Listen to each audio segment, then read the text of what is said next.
mungkin kita mulai dari paling dasar dulu kali ya Pak ya. Sebenarnya apa sih yang dimaksud dengan fundamental ekonomi sampai bisa berpengaruh pada pergerakan harga emas dan pasar uang?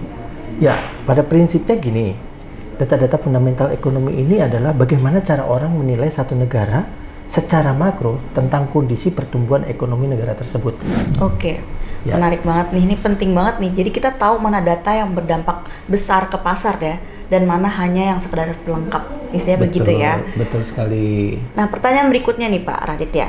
Apakah data ekonomi yang dirilis setiap hari itu bisa langsung digunakan untuk trading? Nah, ini menjadi bekal penting buat okta trader sekalian kalau mereka udah tahu nih. Oh, data ini dampaknya kalau naik akan menguatkan dolar. Data ini kalau turun akan melemahkan dolar. Buat para trader scalper, ya kan? Ini penting banget, harus bisa dipahami, harus memahami ini. Halo Okta Traders, kembali di OIB Podcast bersama saya Natasha, host kali ini, dan Pak Radit sebagai analis pasar dan edukator. Tidak lupa juga podcast ini didampingi oleh wakil pialang berjangka kita, yaitu Pak Makarios Amin. Seperti kita tahu sebelumnya nih, pergerakan pasar uang dan komoditi itu dipengaruhi oleh analisa teknikal dan fundamental. Kalau di podcast sebelumnya kita sudah bahas tuh analisa teknikal, kalau belum tonton jangan lupa ditonton ya. Tapi kali ini kita akan bahas analisa fundamental ekonomi Amerika Serikat untuk trading emas dan forex. Oke. Pada pergerakan pasar yang dipengaruhi oleh analisa teknikal dan fundamental, banyak orang yang pada prinsipnya kurang begitu memahami ya apa itu analisa fundamental. Oleh sebab itu, podcast hari ini kita membahas tentang fundamental ekonomi yang disajikan secara praktis nih buat okta trader sekalian agar bisa belajar secara langsung dan nggak telat dalam merespon pergerakan pasar gitu. Jadi fungsi analisa fundamental di sini kan memang sangat menggerakkan pasar nih, terutama pas lagi berita-berita besar yang dirilis, kemudian beritanya diketahui baik atau nggak baik begitu ya, baik atau buruk begitu, yang kemudian pasar bergerak terlalu cepat. Nah, dari beberapa pengalaman yang kita lihat nih, banyak trader yang ternyata nih kurang begitu paham tentang data-data fundamental ekonomi dan pengaruhnya. Oleh sebab itu, kita angkat nih, hari ini kita bahas tentang podcast kita terkait dengan bagaimana tips yang gampang untuk mempelajari analisa fundamental ekonomi, supaya kalau orang trading, terutama orang-orang yang trading pakai strategi scalping nih, begitu tahu beritanya keluar, klik langsung bisa action gitu, nggak perlu tanya ke grup lagi beritanya baik atau enggak ya, beritanya gimana ya gitu, kira-kira gambarannya. Oke, gitu. Menarik sekali nih. Kita mulai dari paling dasar dulu kali ya Pak ya. Sebenarnya apa sih yang dimaksud dengan fundamental ekonomi sampai bisa berpengaruh pada pergerakan harga emas dan pasar uang? Ya, pada prinsipnya gini, data-data fundamental ekonomi ini adalah bagaimana cara orang menilai satu negara secara makro tentang kondisi pertumbuhan ekonomi negara tersebut. Dilihat dari beberapa sudut gitu ya, terkait misalnya tentang bagaimana kondisi yang terjadi terhadap tingkat permintaannya, bagaimana kondisi yang terjadi terhadap inflasinya, bagaimana kondisi yang terjadi terhadap kebijakan moneternya, bagaimana kondisi yang terjadi terhadap tingkat penganggurannya, hingga berita-berita ekonomi itu berpengaruh terhadap beberapa sektor yang disebutkan tadi, misalnya di pasar uang, di bursa saham, pasar komoditas emas tuh terutama gitu. Nah, itu yang menjadi pokok bahasan kita yang akan kita ulas secara sederhana hingga okta trader sekalian ini gampang sekali ngertinya kayak gitu. Jadi bisa dibilang fundamental ekonomi itu kayak kesehatan suatu negara yang bisa mempengaruhi langsung ke nilai mata uangnya ya, dan pergerakan harga emasnya. Nah, pada prinsipnya kondisi faktor yang mempengaruhi fundamental ekonomi itu ada beberapa hal ya. Yang pertama terkait dengan laporan aktivitas perekonomian satu negara, kemudian laporan keuangan dari corporate earning-nya, kemudian kebijakan-kebijakan moneternya, kemudian berita-berita ekonomi yang banyak sekali yang setiap hari dirilis, yang kemudian akan direfleksikan ke pergerakan di bursa saham. Tapi antara satu berita dengan berita lainnya itu nanti akan seperti domino tuh, saling berkaitan dan saling mempengaruhi gitu tuh Mbak Tasya. Oleh sebab itu kita akan ulas nih secara detail nih kayak gitu.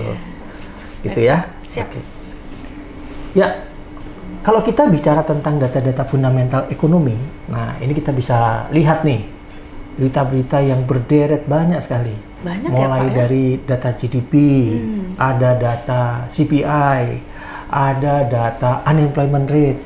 Yang kalau Okta Trader sekalian nih hafalkan satu persatu, mungkin nggak cukup Susah tuh, Pak. 1 bulan, 2 bulan, atau 1 semester tuh untuk belajar ya kan. Iya. Nah, oleh sebab itu kita udah buat sebuah kerangka nih supaya Okta Trader sekalian gampang banget nih mempelajarinya. Bahwa pada prinsipnya sesungguhnya ada 6 hal nih yang kita bisa rangkum terkait dengan data-data utama pasar kayak gitu. Oke. Nah, rangkumannya seperti ini. Nah, ini ya, ini berita bisa diambil di investing.com. Jadi investing.com ini lebih gampang bukanya karena nggak perlu pakai VPN. Gitu. Jadi nggak perlu pakai virtual private server begitu ya. Sehingga bisa langsung dibuka dan buka ke data-data fundamental ekonominya. Nah, ini data-data yang juga disajikan nih. Dalam 1 bulan tuh banyak sekali data-datanya. Nah, ini dia. Tapi gimana ya, Pak, cara paling gampang untuk trader mempelajari semua data itu tanpa pusing? Ya, pada prinsipnya dari banyak data yang disajikan tadi ya, yang kalau kita lihat deretannya tuh baru lihat aja kita udah ini ya, udah bingung gitu ya. Betul. Harus mulai dari mana nih gitu. Nah, oleh sebab itu kita bikin ringkasannya nih. Pada prinsipnya ada 6 hal yang bisa diperhatikan, yang mana 6 hal ini memiliki elemen-elemen yang data yang banyak tadi gitu. Salah satu elemennya adalah salah satu hal yang harus diperhatikan adalah dari pertumbuhan ekonomi satu negara atau dari makroekonomi satu negara.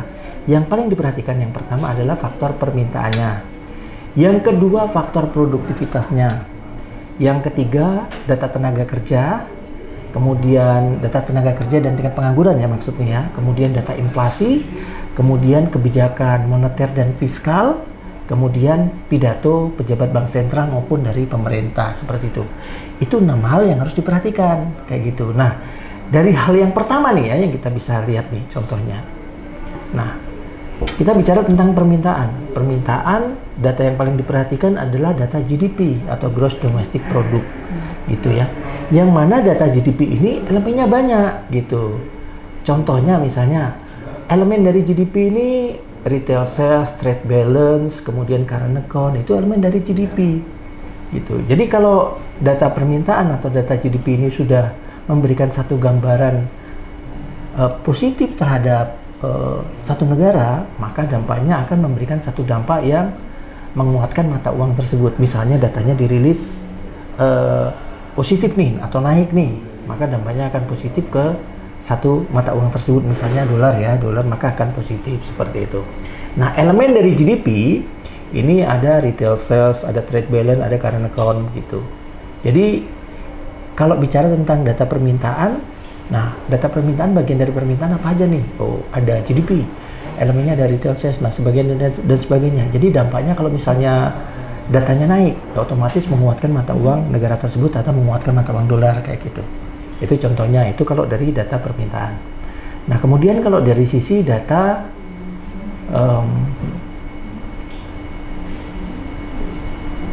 ini dari permintaan, ini dari produktivitas, kan? Kalau dari sisi produktivitas, ada data manufacturing, misalnya industrial production, PMI manufacturing, ISM, kemudian ada non-manufacturingnya, ada service sector, ada PMI juga, ada ISM juga, ada sektor perbankan, ada sektor transportasi, kemudian produktivitas dari sektor properti, ada housing start, ada building permit, kemudian ada sektor pertanian juga. Jadi kalau data-data itu dirilis naik, maka memberikan satu dampak yang positif gitu. Jadi kalau dari sisi permintaan, dari sisi produktivitas maksud saya, dirilis positif yang mana elemennya adalah ini gitu ya, adalah manufacturing sektor, non-manufacturing sektor, kemudian sektor properti, sektor pertanian, dirilis meningkat, maka secara otomatis akan berpengaruh juga terhadap potensi penguatan mata uang negara tersebut atau penguatan mata uang dolar kayak gitu. Nah, jadi korelasinya di sana adalah tadi kalau misalnya yang pertama kita bicara tentang data permintaan. Kalau data permintaan naik, secara otomatis kan data produktivitasnya juga akan naik juga kan? Iya. Nah, seperti itu. Itu dampaknya, makanya dampak dominonya seperti itu. Jadi satu data dengan data yang lainnya akan berkaitan secara secara seri seperti itu. Nah, selain dari data-data permintaan, kita tadi juga udah bicara tentang data produktivitas gitu. Kemudian kita bicara tentang data pengangguran dan tenaga kerja gitu kan. Nah, kalau tadi kita bicara tentang misalnya data permintaan. Kalau permintaan naik, produktivitasnya naik nggak? Ya, naik. Naik. Kalau produktivitas naik, kira-kira tingkat penganggurannya naik atau turun? Turun. Turun, betul sekali. Kemudian pasar tenaga kerjanya naik atau turun? Naik. Nah, itu dampaknya seperti apa? Bagus kan? Betul. Nah, kalau data permintaan seperti hanya GDP tadi naik, kemudian dampaknya terhadap produktivitas naik, kemudian dampaknya lagi terhadap tingkat pengangguran akan turun, maka itu memberikan satu dampak positif terhadap mata uang tersebut. Kalau bicara tentang data pengangguran nih, misalnya unemployment rate, data pengangguran ini elemennya ada banyak. Initial jobless claim gitu, itu bagian dari data tingkat pengangguran yang dirilis kalau di Amerika 1 minggu sekali setiap hari Kamis kayak gitu tuh. Jadi itu bagian dari data tingkat pengangguran kayak gitu yang dirilis mingguan. Ada juga data non-farm payroll, elemennya juga ada, atau data tenaga kerja ya, elemennya misalnya ADP non-farm employment yang juga dirilis sebelum laporan data non-farm payroll di minggu awal dari rilis bersamaan dengan non-farm payroll. Ada juga job openings. Nah, itu juga merupakan elemen dari data non-farm payroll. Itu gambaran dari bagaimana rekrutmen atau pendapatan di luar sektor pertanian yang dapat menggambarkan bagaimana kondisi pasar tenaga kerja di satu negara tersebut. Kalau tingkat pengangguran turun, kemudian dampaknya terhadap pasar tenaga kerja naik atau turun? Tingkat pengangguran turun, pasar tenaga kerja naik dong. Nah, betul. Maka secara seris dampaknya akan berpengaruh positif terhadap negara tersebut atau terhadap pergerakan mata uang dolar gitu. Iya, Nah, ini dari sisi tingkat pengangguran. Tadi selain tingkat pengangguran apalagi tadi? GDP. Selanjutnya GDP kan permintaan tuh. Kemudian produktivitas macam-macam, ada manufacturing sektor jasa, kemudian ada sektor properti, ada sektor pertanian, kemudian kita masuk ke tingkat pengangguran, ada initial jobless claim, pasar tenaga kerja, ada ADP non-farm, kemudian ada job opening, ada non-farm payroll. Kemudian apalagi tuh? Kan tadi ada 6 tuh. Oh ya, apalagi ya tadi ya? Nah, ada lagi data inflasi. Oh, inflasi. Bener nggak? Nah, data inflasi ini paling gampang cara ngenalinya. Salah satu contoh data inflasi adalah Producer Price Index. Itu harga-harga di sektor konsumen. Biasanya kalau harga di sektor konsumen mengalami peningkatan, di harga di sektor produsen juga akan mengalami peningkatan. Harga sektor konsumen biasanya itu namanya Producer Price Index. Harga sektor konsumennya namanya CPI, Consumer Price Index, seperti itu. Okay. Nah, jadi setiap data yang ada kata price-nya ya, itu adalah data inflasi. Oh. Nah, kayak gitu. Jadi kalau misalnya data inflasinya naik, dampaknya ke mata uang akan seperti apa? Turun ya? Atau gimana? Kalau inflasi naik, dampaknya ke bank sentral dia biasanya akan naikkan suku bunga untuk mengendalikan inflasi, gitu. Tapi secara harfiahnya, secara teori, secara ekonomi, naiknya permintaan, naiknya produktivitas, turunnya pengangguran, naiknya pasar tenaga kerja akan memicu terjadinya inflasi. Biasanya begitu. Jadi karena tingginya permintaan dibandingkan suplai barang, maka harga-harga akan naik. Ketika harga-harga akan naik, disitulah orang akan berpikir, bank sentral harus mengendalikan inflasi dengan cara menaikkan suku bunga, gitu. Efek serisnya begitu. Oleh sebab itu, kenapa ketika data inflasi dirilis, dampaknya, misalnya datanya lebih tinggi dari forecast atau naik, dampaknya ke mata uang akan positif, gitu.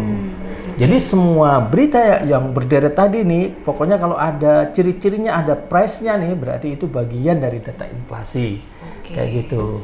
Yang mana ketika data itu dirilis naik, maka dampaknya akan positif ke mata uang tersebut.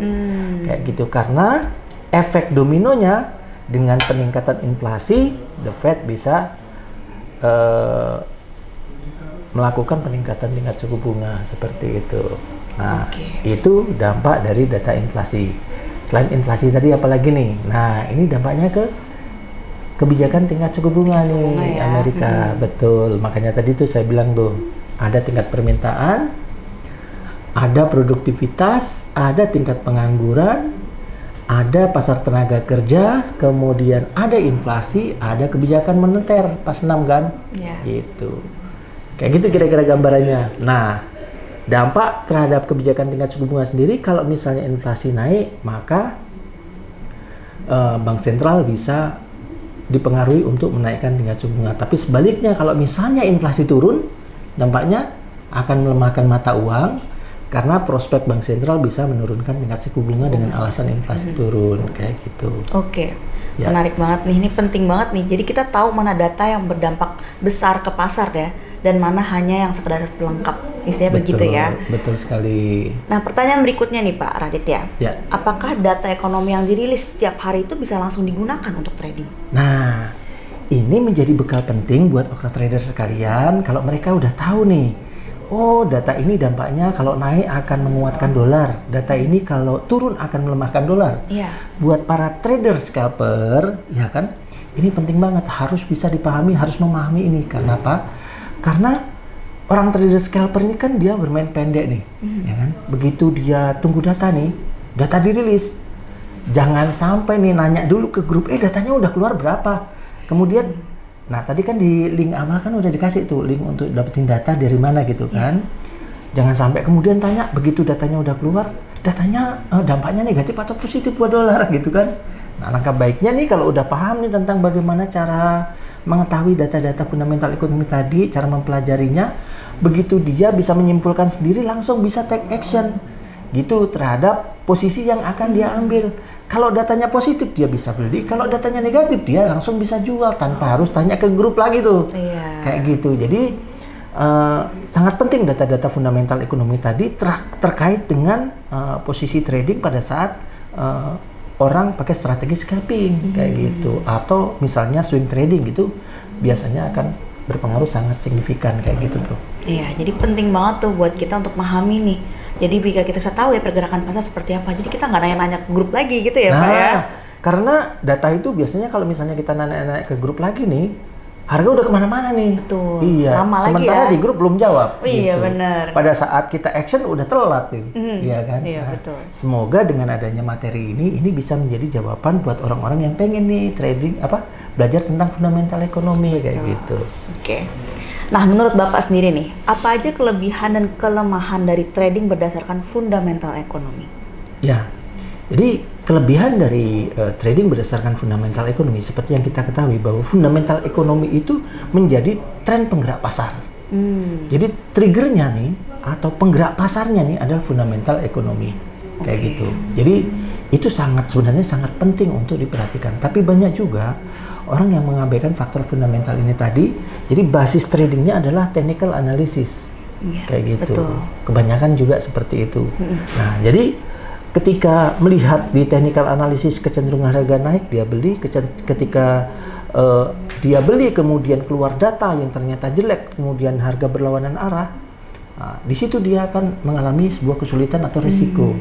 Oleh sebab itu, dengan harapannya dengan orang belajar tentang data fundamental ekonomi ini lengkap nih kemampuan. Kemarin kita udah bahas tentang technical analysis, sekarang kita bahas tentang fundamental analysis.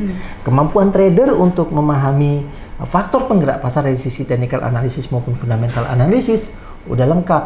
Mereka bisa mengkombinasikan antara dua aspek technical dan fundamental, sehingga ketika technicalnya naik didukung oleh data yang juga mendorong dia naik, udah sinkron ya, makin mantep tuh untuk masuk pasar kayak gitu. Ya. Ini sebenarnya pertanyaan penting buat trader pemula nih Pak. Sebenarnya lebih penting mana sih antara analisa teknikal dan fundamental? Kalau bicara tentang analisa teknikal dan fundamental, dua-duanya itu penting. Karena fundamental itu adalah penentu arah pergerakan harga. Gitu. Sementara teknikal adalah level untuk masuk pasar. Gitu. Jadi misalnya kita tahu nih harga mau naik trennya. Maka untuk masuk pasar, beli di mana atau jual di mana, taking profit di mana maksud saya ya, itu pakai technical tuh. Kayak gitu. Jadi penentu pergerakan harga itu berdasarkan fundamental. Contohnya begini, kenapa saya bilang penentu pergerakan harga adalah fundamental. Misalnya sekarang tren fundamentalnya dari sisi kebijakan moneter adalah pemangkasan suku bunga The Fed nih. Makanya dolar melemah kan? Gitu. Makanya kalau kita bicara tentang mata uang euro nih atau kita bicara tentang emas nih, peluangnya naik nih gitu kan. Maka dari sisi teknikalnya kita bicara di mana level beli kita. Kayak gitu, di support level mana nih gitu. Taking profit kita di resisten mana nih kayak gitu. Jadi sebaiknya ada baiknya ya mengombinasikan antara analisa teknikal dengan fundamental kayak gitu, sehingga dalam mengambil keputusan itu lebih mantap gitu. Oke. Gitu. Jadi intinya dua-duanya penting, fundamental untuk tahu arah besar pasar, teknikal untuk tahu momen terbaik masuk dan keluar posisi. Gitu ya Pak ya. Betul. Sekaligus batasi resikonya pastinya. Betul. Kayak gitu. Ya. Nah, sekarang kita bahas lagi nih yang sering banget jadi sorotan, faktor geopolitik. Nah, bila terjadi perang, konflik atau ketegangan antar negara, itu berita fundamental ekonomi masih tetap berpengaruh nggak Pak? Nah, ini dia. Jadi salah satu kelemahan dari fundamental ekonomi ini adalah faktor geopolitik. Kayak gitu. Jadi kalau udah geopolitik bermain, geopolitik ini contohnya misalnya terjadi perang nih, gitu.